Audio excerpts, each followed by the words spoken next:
Hey one, hey all, and of course welcome to 2023. The last couple of weeks we have been looking at the best and worst Transformers of 2022.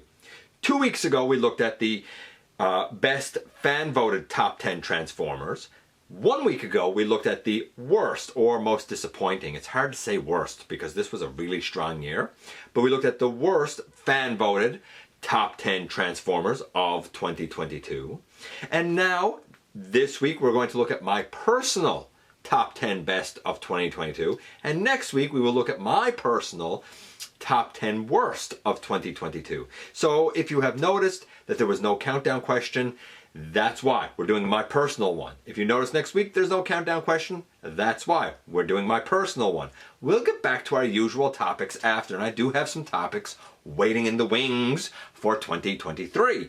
Okay, with that out of the way, my picks for the top 10 best Transformers of 2022 is going to be our focus this time around in the latest GotBot Counts Down.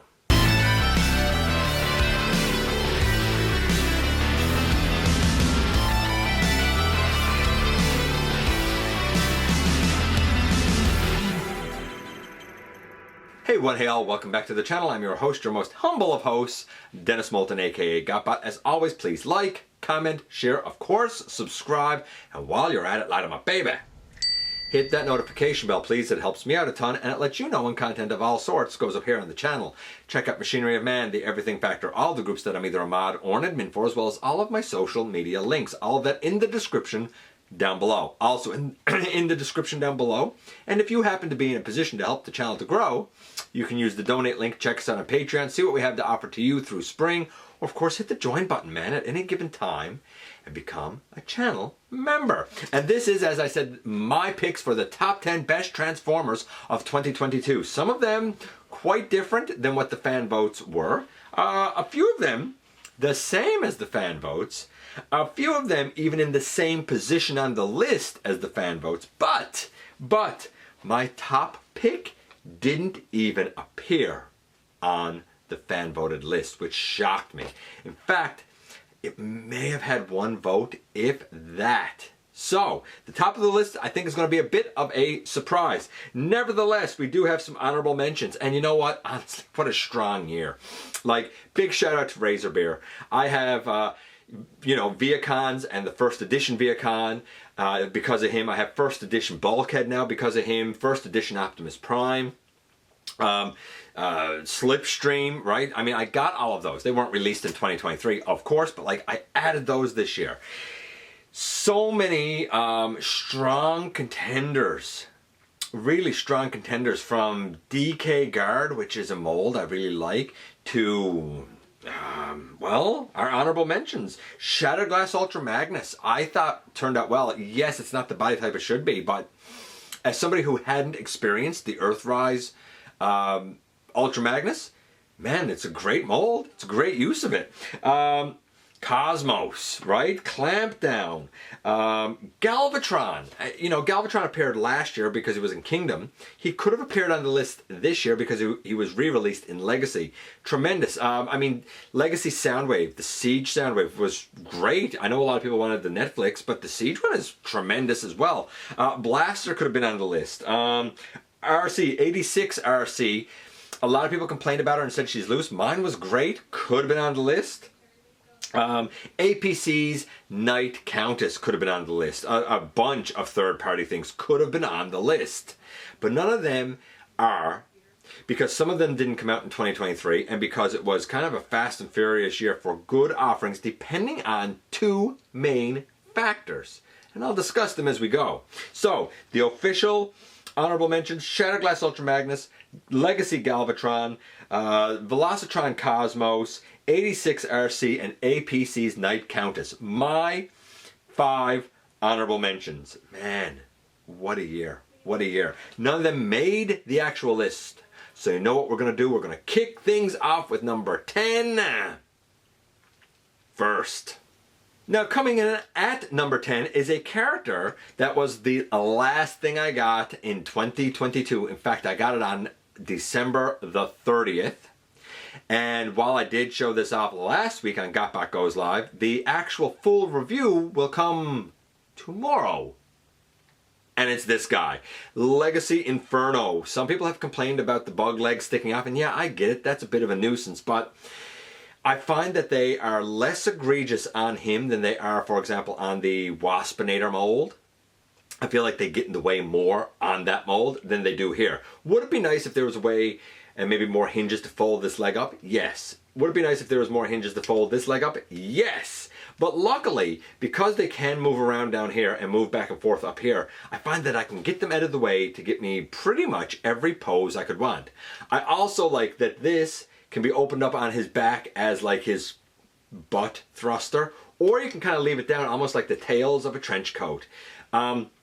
The painting, the molding, I'm going to tell you now, this guy is going to have a good review and he's going to score quite well. After all, he did take, for the best of 2022, the number 10 slot. Number 9 I debated on, and it's sort of a tie. I'm not going to lie.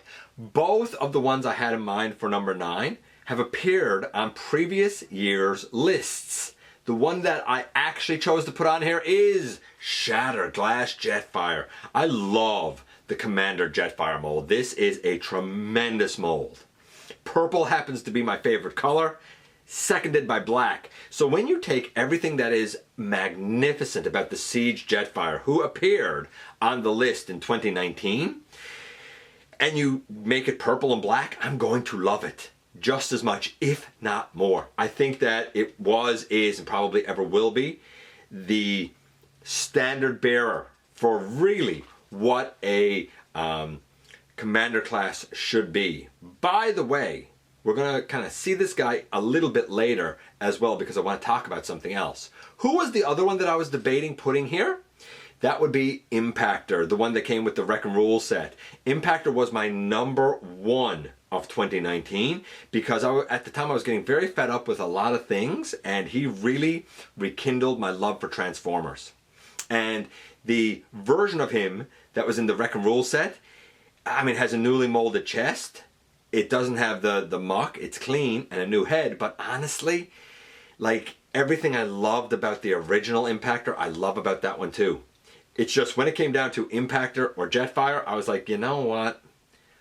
I adore Impactor, I really do, especially for a character I didn't know, but I can't deny the purple and the black. And for that reason, Shattered Glass Jetfire takes the number 9 slot. Number 8 is a little controversial because a lot of people had issues with theirs, and if anything, a lot of people would put this guy probably on their worst list. For me, it's number 8 on my best list, and it is Golden Disc Pterosaur. I got this guy in March, and honestly, I love this. I had the original Pterosaur, the little basics one, that I did custom paint work on and turned it into a respectable version of Pterosaur. But I adore, absolutely adore the Air Razor / Skywarp mold. So when you remold that into this, yeah man, I'm all in. Now a lot of people have said my wingtips fall off. Mine haven't, mine have been fine. A lot of people said that their ankles are super weak. Maybe slightly, but nothing of consequence. I do wish a little bit of the paint was done slightly better, like the KO, that's kind of, I think, upsized to be more MP scale. I think we all know what I'm talking about. The head sculpt is spot on perfect.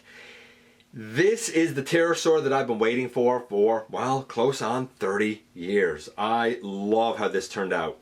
The only thing that I guess I don't love is, of course, the way these wings are. They shouldn't really be on his back. They should kind of be more like off his arm here. And you know what? They're not, and I get why. The Dino mode, the Robot mode, the paint applications, everything here was a solid win for me. The range of motion, the articulation, I love everything about this. And for that reason, it takes the number 8 slot. Now this is one of those cases where myself and the fan votes agree. Number 7 for the fans, and number 7, lucky number 7 for me, is Legacy Motormaster. Really tremendous. The engineering here is almost mind-boggling to me. I'm a bit iffy on the Menasor, I gotta say. I don't like the idea of really just his trailer putting clothes on, and that's really what Menasor is. But as a standalone version of Motormaster, This is tremendous. It's a great looking truck. Granted, the trailer could probably be a little longer or a little better, but he does come with a trailer, which is neat.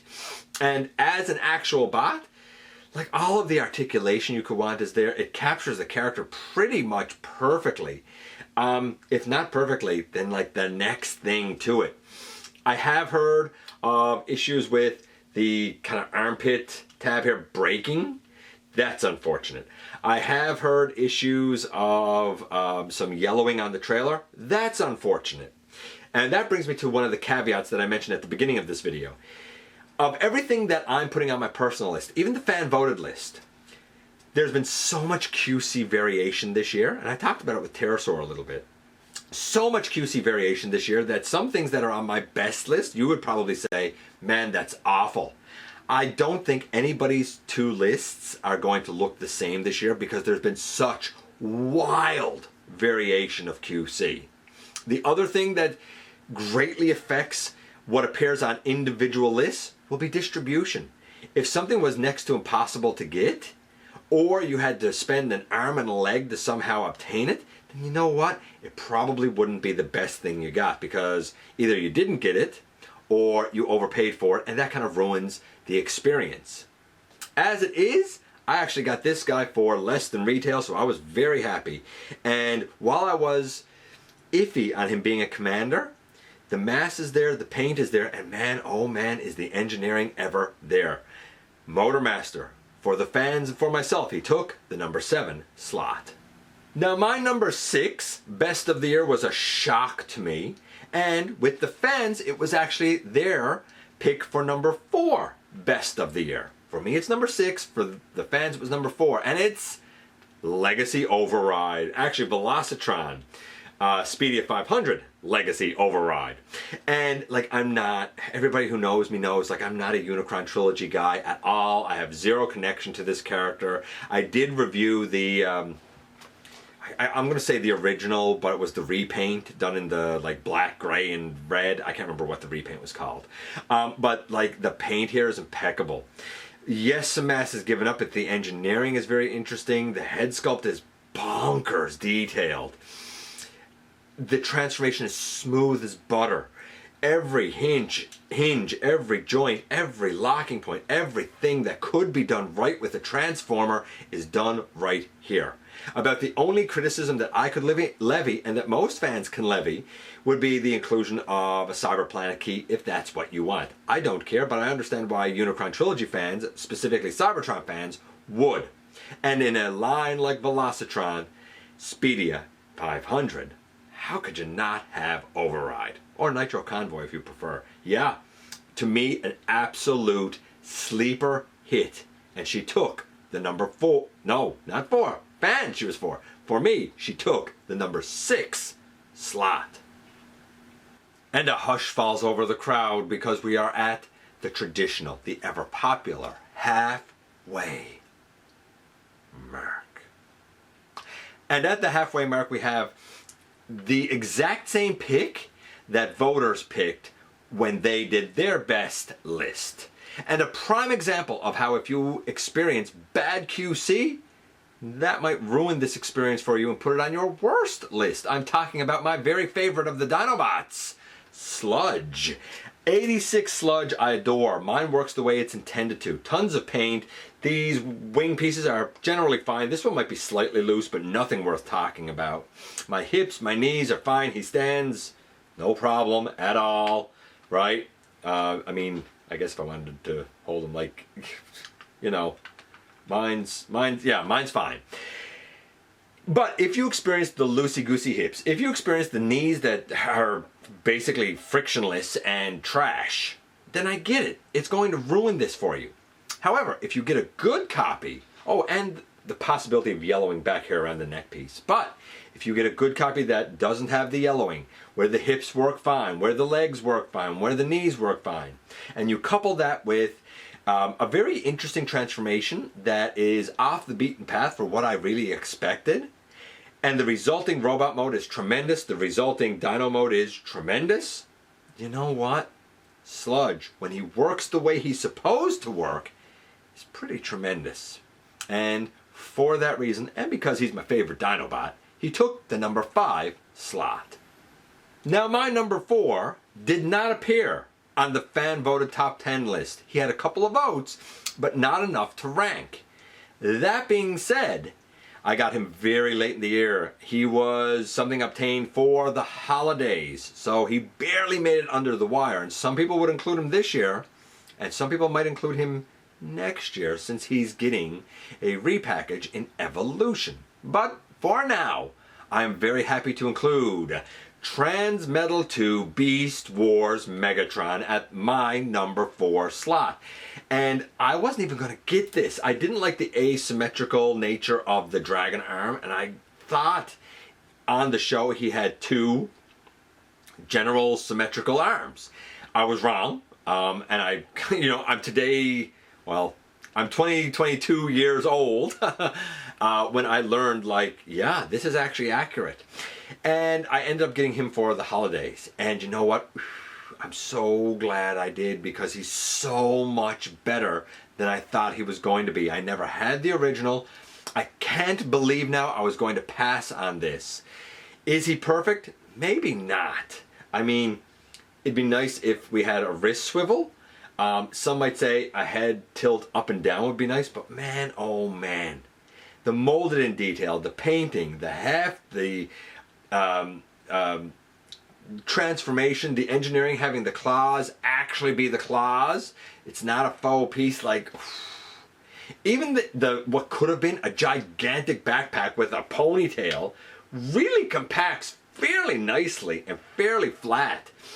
He has presence, he has stature, he has everything that makes a good Transformer a good Transformer. He has everything that makes Beast Wars Transmetal 2 Megatron look and feel menacing. He's a success, and he took, for me, the number 4 spot of Best Transformer of 2022. Into the top 3, and my number 3 was a very controversial one, because he appeared as number 1 on the fan-voted list for Best of 2022. He also appeared as number 9 on the fan-voted list of Worst of 2022. For me, he's number 3, and it's Victory Saber, the Haslab Victory Saber. The guy has been wrought with a lot of QC issues, so much so that now they're offering refunds, or you can wait, and I guess they're going to do another run, because they have to. He's not perfect. There are issues of hollowness, for example, but he's very, very strong. I think the biggest issue is that he was overpriced. Some people have tried to, give me some kind of claptrap back talk, saying, hey, we have a commander class and a leader class. No, what you have is an 8.5-inch Star Saber, about the traditional size of a leader, and a 7.5-inch Victory Leo, the traditional size of a Voyager. Now the mass is there, so I have been calling it Voyager Plus and Leader Plus, but when it comes to actually being Commander class, the combined is Commander class. If we go by height, the combined is Commander class. If we go by comparison, this guy clocked in at about 652, 655 grams. This guy clocks in at about 865 grams. You might say, that's a lot more mass, and it is. This guy has a significant amount of paint and accessories and parts count. So does this guy. Here's where the difference comes in. While this guy has more mass, he also has less mass than another commander, that being Skylynx. Skylynx came in at somewhere around 900 grams. And is the biggest commander class. He also has a smaller parts count, and I would say less paint. Together it's a commander class, and it's a very strong commander class. That's why personally, when I valued it, I said, combined, the overall value is probably around $110, not 80 bucks. And I say 80 because when this guy was produced, the commander was 80. There's other value in here. I do think 180 was a little bit too much. Not a lot, but a little bit. The resulting Victory Saber, though, is impressive. He does look nice on the stand. He has presence, I think, better than any other Autobot leader. And when I done the review, I actually kind of had all of the Autobot Maximal leaders together in one scene, in one shot. And honestly, I give credit where credit is due. I think he has the most stature and presence. Or maybe I should say they have the most stature and presence. Yeah, combined mode, Victory Saber takes the number 3 slot for best of 2022. And for as incredibly strong as Victory Saber is, number 2 and number 1, I think both were just a little bit better value for money, and that's why they rank higher. In fact, my number 2 was the fan voted number 2, and it's Jihaxus. Yeah, okay, so he's very weird colors. He has the little bat wings on his legs and up on his back, and a lot of people said that's strange. Why is he yellow and white and red, and like, why is he so many wacky wild colors? You have to remember that if you don't like the colors, go back and complain to Marvel. They're the ones who kind of came up with the coloration, because the guys from the comic books. He's also G2, which is really early 90s. Have you seen the early 90s? Have you seen the neon and the tie-dye and everything else? Wacky, wild, bright, brilliant colors was a hallmark of the early 90s, late 80s, early 90s. And you know what? It shines through brilliantly here. Whether you like the coloration or not, they have captured the character here tremendously well. In robot mode, there is no hollowness. There is every ounce of articulation and range of motion that you could possibly want. He clocks in at 140 grams of plastic. Slightly less than the traditional 145 to 165 of a Voyager, but again, you have a higher parts count, you do have better engineering, and you do have zero hollowness here. When you go to vehicle mode, the only way that I think this could have been improved is to have a couple of flaps that probably cover the underside of the jet. You know, a flap that's 2.5 grams, another flap that's 2.5 grams. It could have been 145 grams. It's in the ballpark of the mass of a traditional Voyager with more paint and a higher parts count, right? More paint, better engineering. When you charge me more, I've said this a million times, when you charge me more, I'm cool with it if you give me more. And Jihaxus is exactly what a Voyager should be, much like Cyclonus was. If you want to talk about if something is worth the price point that it is positioned at, ask yourself, is it as good as Cyclonus? Is it as good as Jihaxus? If the answer is yes, then you got a solid winner.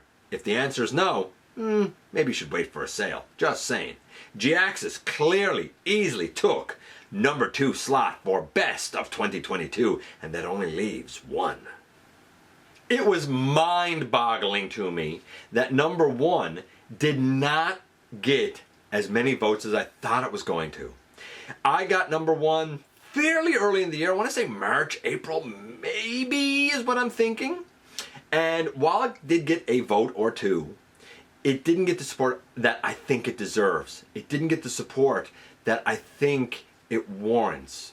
Who am I talking about? What am I talking about? Number 1, best Transformer of 2022 for me would have to be, Black Zarak, Titan class, Generation Selects Black Zarak. Now, Cybertron Metroplex did make the list at number 10 for best of the year based on fan votes. When I compare that Titan to this Titan becomes a base. Arguably, some would say not the greatest base, but I feel like there's a regal nature to the base and to the bot mode that doesn't come across in pictures or video. It only comes across in hand. There is something special about this. Loads of paint, especially on the head. I guess the Zarak piece, I suppose. So much paint, so much value, so much detail. I do have a couple of like extra blasters here, but here's the thing. This guy in Canada retailed at most places for $229. Some places had him on sale for $199. The Metroplex, as cool as I think that is, it was $269 at its cheapest in Canada and $349 at Toys R Us, which is crazy. Both Titans, both of them are Titans. I just feel like this one has more presence, has more of a regal stance and nature, and it was significantly cheaper The value for money for this Titan is awe-inspiring, and the end result is a very effective Titan that works in his Scorpion mode, that works in his robot mode, and that works as good as this can in its base mode. It feels more like a citadel. It feels more like a place that Transformers go and seek out a pilgrimage to. It feels like a place of worship. It feels like a place that's special. And that's what makes this guy special. And that's what makes this guy #1 Transformer for the entire year of 2022. And there you go, there you have it. We have gone once again from 10 down to 1 of my personal list. Again, these are my picks. I understand you might not agree. I understand that you will have your own personal picks. I try to explain my reasons for giving them. And hopefully you've gotten some insight into how my brain works a little bit. Kind of jumbled up there sometimes. Next week we will look at my top 10 picks of the worst of 2022. I can't, normally at this point I go through, other votes, and I can't do that here. I mean, other things that were released this year that I think were tremendous. The Blaster was, the Shattered Glass Blaster was. I think the Shattered Glass Megatron was really cool. I like Crasher. A lot of people didn't like Crasher, but I thought it was pretty great. I don't know what else came out this year. I like the RC. I mentioned that.